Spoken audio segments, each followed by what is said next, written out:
My name is Chris Adams. I'm a globe maker, and I've been making globes for the best part of 14 years now.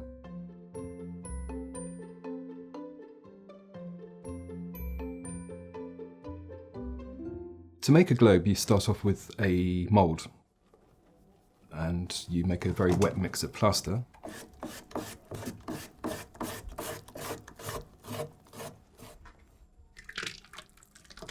And swirl it around to make sure there's a uniform coverage of plaster in the mould. When that is dry, you then make a second mix, a wet mix, and pour that in and reinforce it with paper. They used to use card or various other materials, but I found paper is best. It's lightweight and still retains its strength. When that is dry, it's blown out of the mould.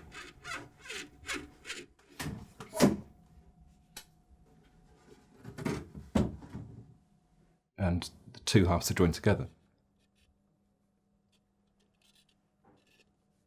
It's sanded down, rubbed down until they're very smooth,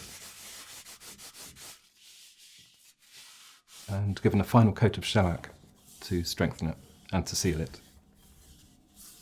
At this stage, the map will be applied. They're called gauze. There are usually 12 gauze that go around a globe.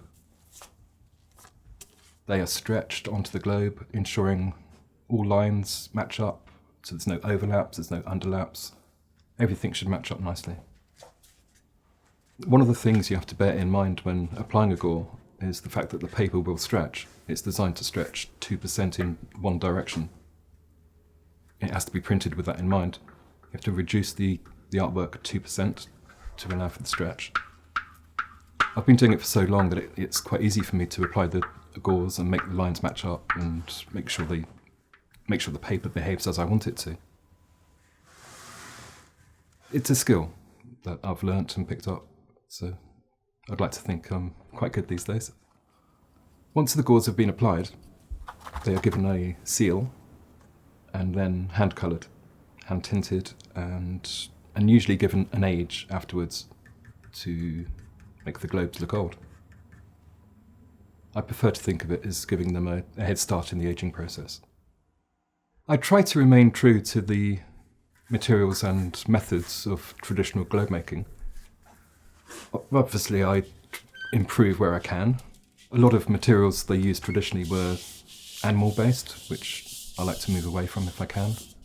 The plaster I use now is not dissimilar to the plaster they used, but it's far stronger and harder wearing. So it's little things that they would have incorporated as well, if they had the chance.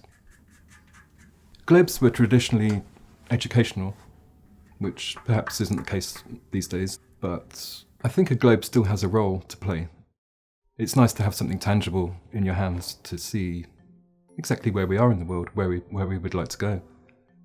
You can spin a globe and see what's on the other side of it from where you are, which you can't necessarily do from a monitor or a book.